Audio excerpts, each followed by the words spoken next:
The USB drive sat in the evidence bag like a loaded weapon. Inside it, 23 minutes of security footage that would change everything. Not just for one quiet girl who knew how to fight, but for every student who'd ever been told that defending yourself meant becoming the villain. Principal Reynolds stared at the device on his desk, hands trembling. Behind him, Oakwood High School carried on as if nothing had happened. Students laughed in the courtyard. Teachers graded papers. But in room 207, the blood had barely been cleaned from the floor. "You need to understand something," Sarah Williams said, her voice carrying the calm that only comes from years in courtrooms. "That USB doesn't just show my daughter defending herself. It shows your failure, your system's failure, and every second you've ignored what's been happening in your school." The principal loosened his tie. "Mrs. Williams, I understand you're upset, but we have policies. You have policies you don't enforce." Sarah's fingers moved to the folder in her lap. "Shall we discuss the 17 documented incidents over the past month? Or should we skip straight to California Education Code 48,900? 3 weeks earlier, none of this seemed possible. Ava Williams had walked through Oakwood High's halls like a ghost, invisible by choice, silent by design. She'd learned long ago that being noticed meant being targeted, and being targeted meant making choices she'd promised her father she'd never have to make. Her father. Even now, 2 years after the funeral, she could hear his voice during their training sessions in the garage. "Control, Ava. Always control. The moment you lose control is the moment you lose everything." Marcus Williams had been many things: decorated Marine, tactical defense instructor, father. But above all, he'd been a man who understood that true strength meant knowing when not to use it. The morning everything changed started like any other. Ava sat in the kitchen, methodically spreading peanut butter on toast while her mother reviewed case files. "You're recording today?" Sarah asked without looking up. Ava touched the tiny camera pin on her backpack strap. "Always am. And remember, California's a two-party consent state for audio, but video in public spaces." "I know, Mom." Sarah finally looked up. "I hate that you have to know that." Dad would say, "Knowledge is just another form of self-defense." "Your father said a lot of things." Sarah's voice carried something heavy. "He was usually right." Ava grabbed her backpack, checking that her phone's recording app was set to voice activation mode. Another one of her mother's suggestions. If voices get raised, the recording starts automatically. Evidence. Always evidence in Sarah Williams's world. "Try to have a normal day," Sarah called. "Define normal," Ava muttered, stepping into the morning air. The walk to school took 12 minutes.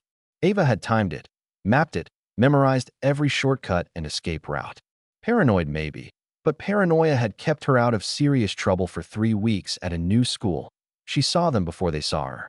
Kyle Morrison holding court near the main entrance, his lackeys Liam Chun and Derek Washington flanking him like bargain bin bodyguards. Kyle's father owned 3 car dealerships and never let anyone forget it. His son had inherited his swagger and none of his business sense. "Heads up," someone whispered as Ava passed. She didn't acknowledge the warning, didn't change her pace, didn't react when Kyle's voice carried across the courtyard. "Hey, look who it is." The mute. Ava kept walking. In her pocket, her phone silently began recording. First period was AP History with Miss Chun, one of the few teachers who actually noticed things. As Ava slid into her seat by the window, Miss Chun gave her a small nod. They'd never spoken about it directly, but Ava knew the teacher had seen the harassment, had documented it. The morning crawled by.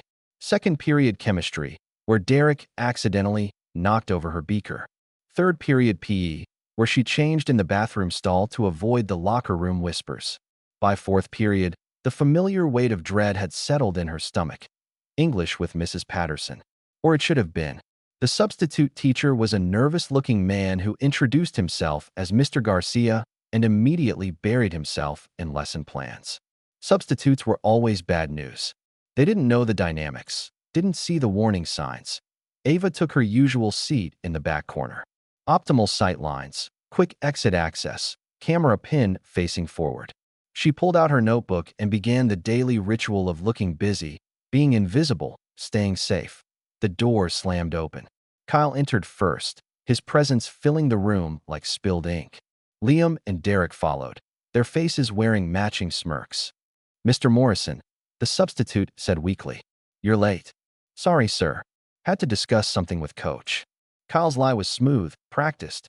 He dropped into a desk 2 rows from Ava, his body angled toward her like a predator who'd spotted prey. The lesson began. Something about metaphors in contemporary literature, but Ava couldn't focus.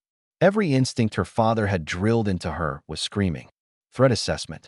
3 hostels, limited exits, unreliable authority figure, 22 potential witnesses who'd probably see nothing. Her pencil moved across the page, but she wasn't taking notes. She was writing what her mother had taught her. Tuesday, October 15th, 2:37 p.m., room 207. KM, LC, DW present. Substitute teacher Mr. Garcia. Feeling unsafe. Documentation. Always documentation. Derek's phone was out, held low but angled unmistakably in her direction. Hey, Ava. Kyle's voice cut through the substitute's droning. I'm talking to you. Ava didn't look up. Her father's voice echoed. Never engage unless engagement is unavoidable. I said, I'm talking to you. Louder now. Other students were turning to watch. Mr. Morrison, please focus on the lesson. I am focused, sir. Just trying to help our new student participate. Kyle's chair scraped against linoleum as he stood. She never talks. Don't you think that's weird? She speaks English fine, someone said. Maya from Ava's history class. Leave her alone, Kyle. What's your problem, Maya? I'm just being friendly. Kyle was moving now, casual but purposeful, closing distance. Liam had shifted to block the aisle while Derek kept filming. Ava's hands stayed steady on her desk, but her muscles were already responding. Micro-adjustments her body made without conscious thought. 7 years of training didn't shut off just because she wanted to be normal. Still nothing to say. Kyle was at her desk now, looming. You know what I think? I think you're not mute. I think you're just a stuck-up bitch who thinks she's better than everyone. Mr. Morrison. The substitute's voice cracked. Principal's office. Now. Kyle laughed. For what? My dad donates 30 grand a year to this school. You really want to send me to the office for being social? This was the moment. Ava could feel it building like pressure before a storm. Her notebook showed the exact time. 2:43 p.m. Her camera pin had a clear view. Her phone was recording audio. Every variable was accounted for except one. What Kyle would do next, his hand moved toward her notebook. Let's see what you're writing that's so important. Don't touch my property. The words came out clear, calm, legally precise. Several students gasped. Most had never heard her speak. Kyle's grin widened. She talks. Finally. Say something else. I said, don't touch my property. That's theft under California Penal Code 484. The room went silent except for the hum of the air conditioning. Liam laughed nervously. Yo, did she just quote law at you? Shut up, Kyle snapped. His face had flushed red. You think you're smart? Think daddy taught you some fancy words before he died. The words hit like physical blows, but Ava's expression didn't change. Her mother had prepared her for this. Discovery process meant everyone knew about Marcus Williams, about the training accident, about the wrongful death lawsuit. My father's death isn't relevant to your harassment, Ava said, which, by the way, now includes intentional infliction of emotional distress. Harassment? Kyle's voice pitched higher. I haven't even touched you yet, Derek added from behind his phone. And something cold moved through Ava's chest. The substitute teacher was moving now, finally, reaching for the classroom phone. I'm calling security. Don't bother, Kyle said. He reached out fast, going for Ava's notebook. Time slowed. Ava's left hand moved, intercepting his wrist with textbook precision. Not a grab, just a redirect, using his momentum against him. The notebook fell, pages scattering. Don't touch me. Each word dropped like a stone into water. Kyle jerked his hand back, eyes wide with surprise. And something else, humiliation. The quiet girl had just showed him up. You little. His hand moved again, faster this time. Not reaching for the notebook, but for her throat. Open palm, fingers spread. The kind of grab meant to intimidate, to dominate. Ava had a split second to make a choice. Let it happen and trust the system that had failed her for 3 weeks, or honor everything her father had taught her about self-defense, everything her mother had taught her about the law. His palm made contact with her collar, fingers starting to close. Battery, she said quietly. Cal Penal Code 242. Then she moved. The sequence took less than 3 seconds. Her right hand came up, securing his wrist in a control position that looked almost gentle. Her body shifted, weight transferring as she stood, using principles of leverage her father had drilled into her since she was 9.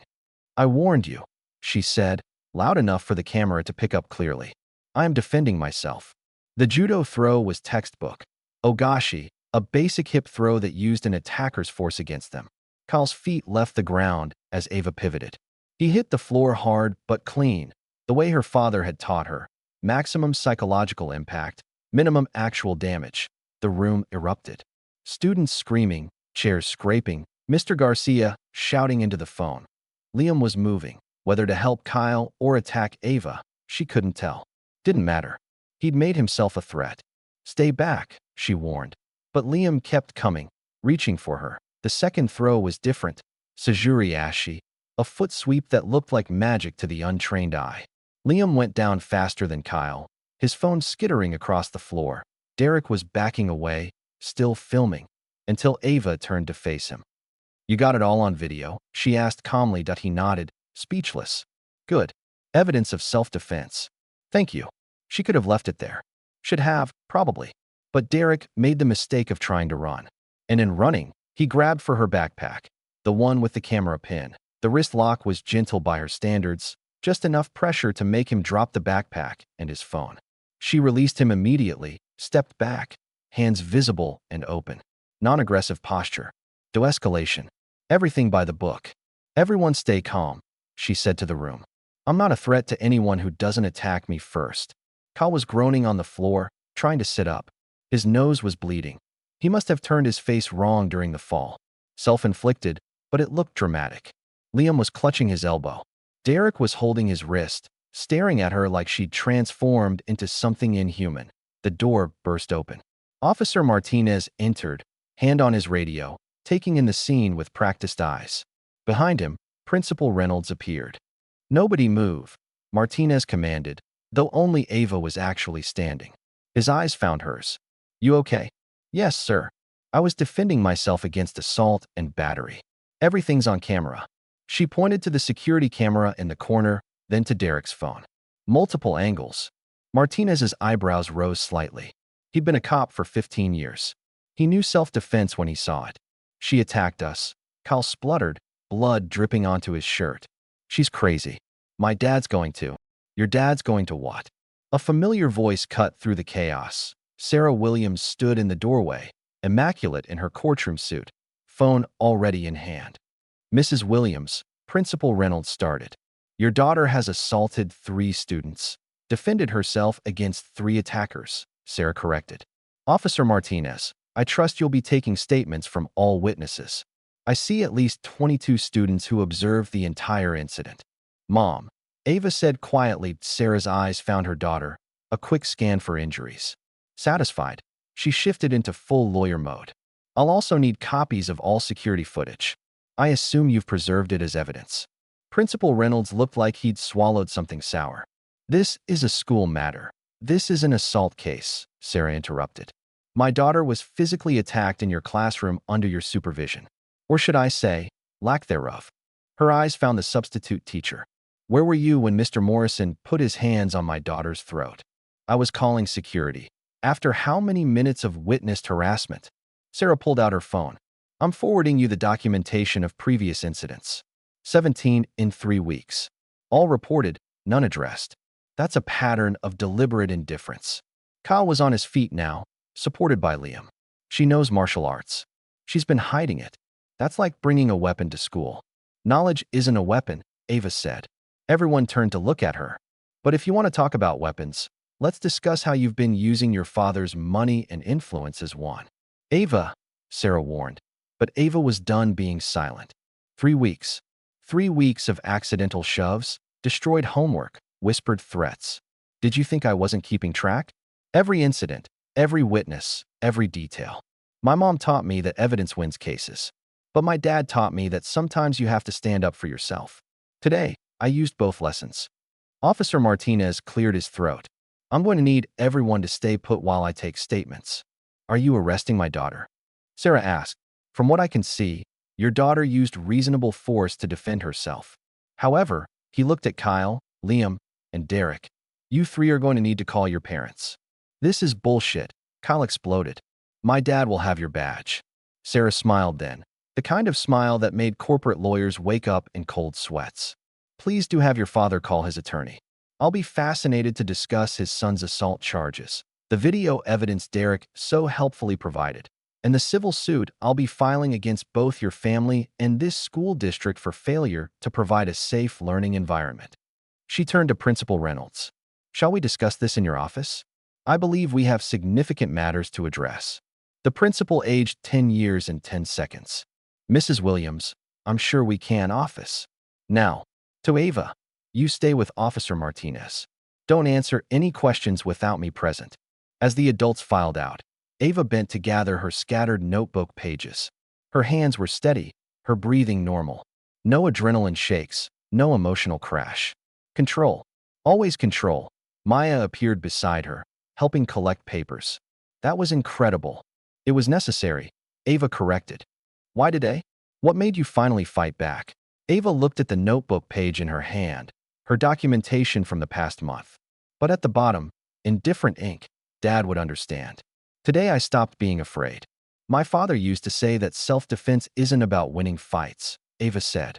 It's about ending them quickly, decisively, and legally.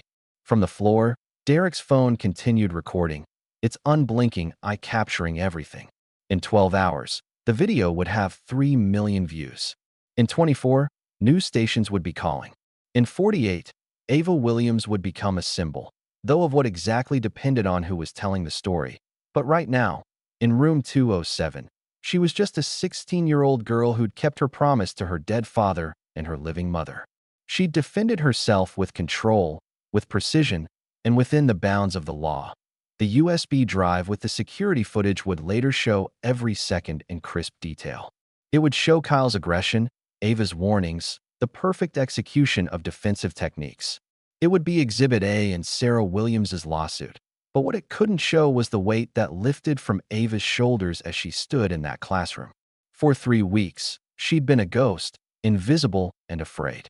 Today, she'd become something else entirely. Officer Martinez was taking Derek's phone when it buzzed. The preview was visible.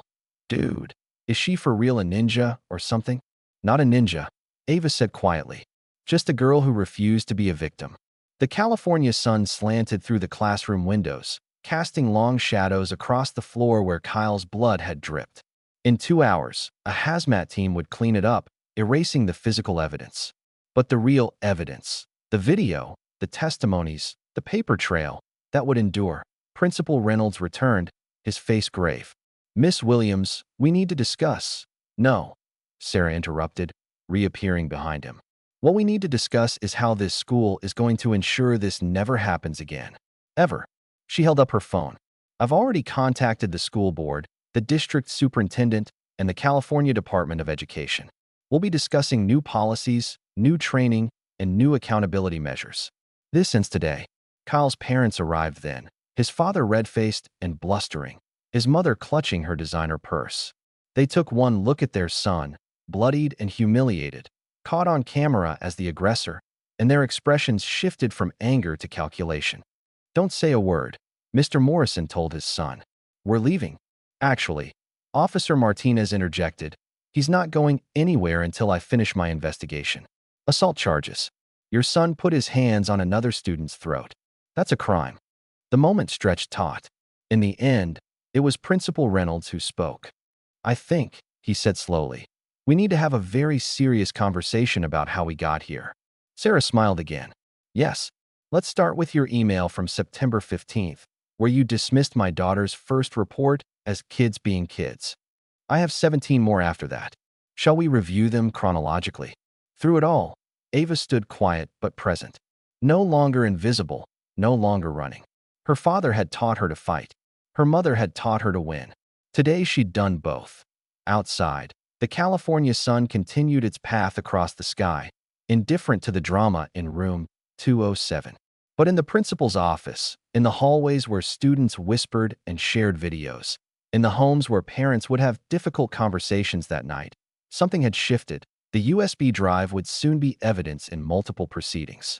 But it was also proof that sometimes the system could work. That documentation could matter. That a 16-year-old girl who knew the law and knew how to fight could change everything. Sarah put her hand on her daughter's shoulder as they prepared to leave for the police station. You okay? Ava considered the question. Her knuckles weren't even bruised. Proper technique prevented that. Her conscience was clear. She'd followed every rule, every law, every principle her parents had taught her. Yeah, Mom. I'm okay. As they walked out, Ava pulled out her phone. She had one text to send, to the contact labeled Dad's phone. She'd been sending messages to that number for 2 years. Used what you taught me today. Both parts. Think you would have been proud. She hit send, knowing it would bounce back. It always did. But that didn't matter. What mattered was that she'd kept her promise. To stay in control, to defend herself legally, to be smart about it. What mattered was that in room 207, on an ordinary Tuesday in October, Ava Williams had proven that sometimes the best self-defense isn't just about knowing how to fight. It's about knowing when to fight, how to fight, and most importantly, how to make sure that when you do fight, the law is on your side. The police station smelled like burnt coffee. Ava sat in the interview room, her mother beside her, while Officer Martinez set up recording equipment. Before we start, Martinez said, based on the video evidence and witness statements, you're not under arrest. This is just to get your official statement. Sarah nodded. We appreciate your professionalism, officer. For the next hour, Ava recounted everything, not just the incident, but the 3 weeks leading up to it. She pulled out her notebook, showing the documentation, dates, times, witnesses, exact quotes. Martinez's eyebrows rose with each page. You've been building a legal case. My mother taught me that evidence is protection, Ava replied. My father taught me that sometimes physical protection is necessary. Today required both. Meanwhile, Derek Washington's video was spreading like wildfire. By 6 p.m., it was on every social media platform. The title varied: Girl Destroys Bullies, Epic Self-Defense, when bullies picked the wrong target. But the content was the same. Clear footage of Kyle grabbing Ava's throat, her warning, and the lightning-fast takedowns. The comment section became a battlefield. Some praised Ava as a hero. Others claimed excessive force. But what tipped the scales was when Maya Chin uploaded her own video. 30 seconds of Kyle harassing Ava the week before, shoving her into lockers while teachers walked by. This has been happening for weeks. Maya's caption read. Today she finally fought back. By midnight, Ava Williams was trending. Sarah's phone hadn't stopped ringing. Reporters, lawyers, activists. Sarah declined them all, focused on the immediate battle ahead. The next morning, Oakwood High looked like a media circus. News vans lined the street. Parents clustered in angry groups. A school board meeting was hastily scheduled for that evening. Ava didn't go to school. Instead, she sat in her mother's law office, watching Sarah work the phones with surgical precision. Between calls, Sarah looked at her daughter. You sure you're ready for this? Once we file the civil suit, there's no going back. Ava thought of her father, of the wrongful death lawsuit that had consumed a year of their lives. She'd watched her mother navigate that nightmare with grace and steel. I'm ready, she said. But this isn't about money. No, Sarah agreed. It's about change. The school board meeting that night was standing room only. Parents, students, teachers, and media packed the auditorium. Principal Reynolds sat at the board table, looking like he'd aged a decade overnight. The board president, Dr. Patricia Huang, called for order. We're here to address the incident at Oakwood High. Concerns. A father stood up. My daughter has been afraid to go to school for months. Where were these policies then? The room erupted. Through it all, Ava sat quietly in the front row. When Dr. Huang finally restored order, Sarah stood. The room fell silent. My name is Sarah Williams. I'm an attorney specializing in educational law. I'm also Ava Williams's mother. She paused. What happened yesterday wasn't an isolated incident.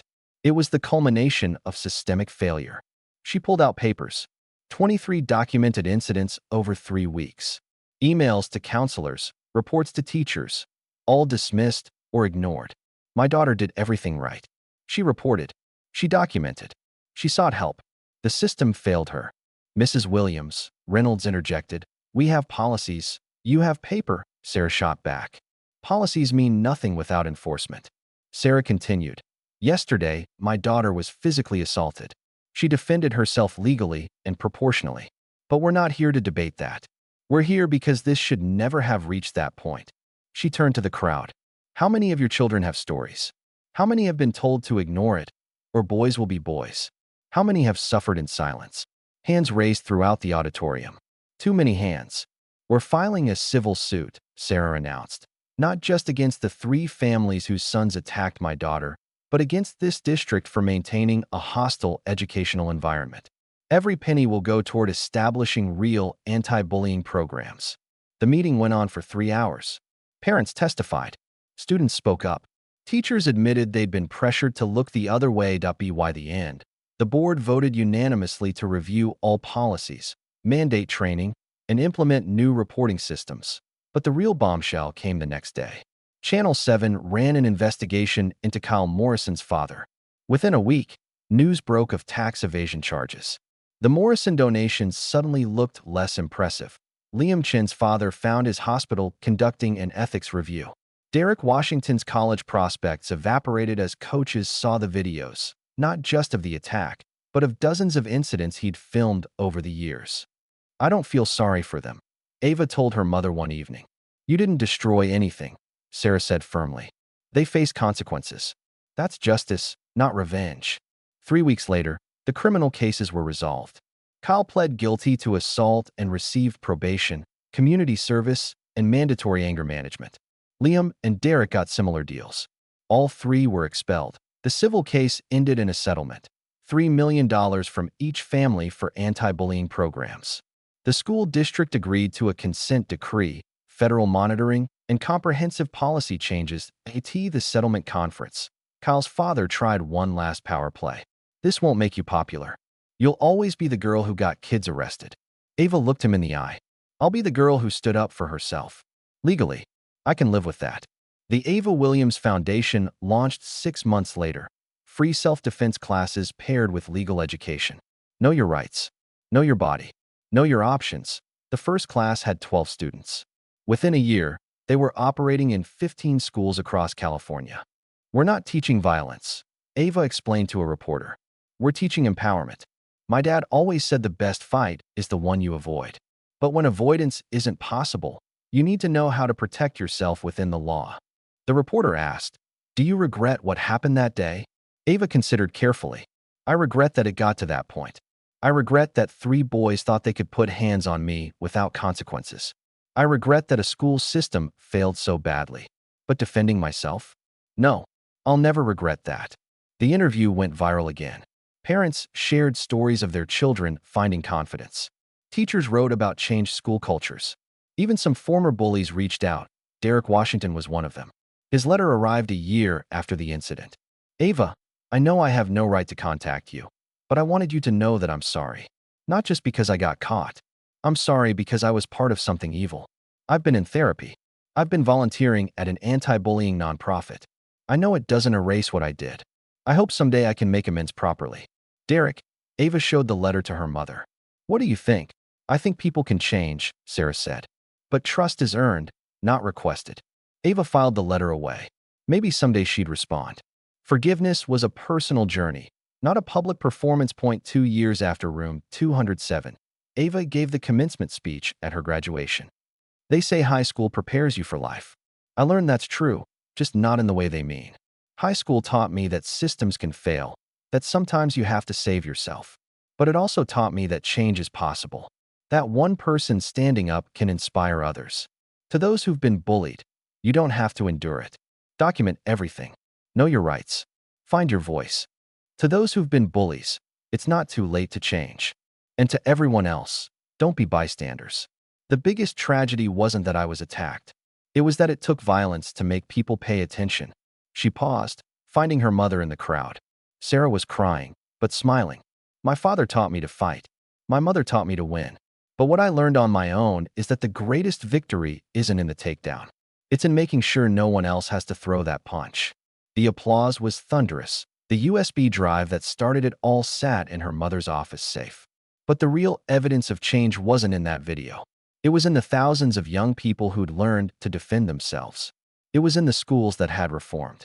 It was in the bullies who'd faced consequences and chosen to change.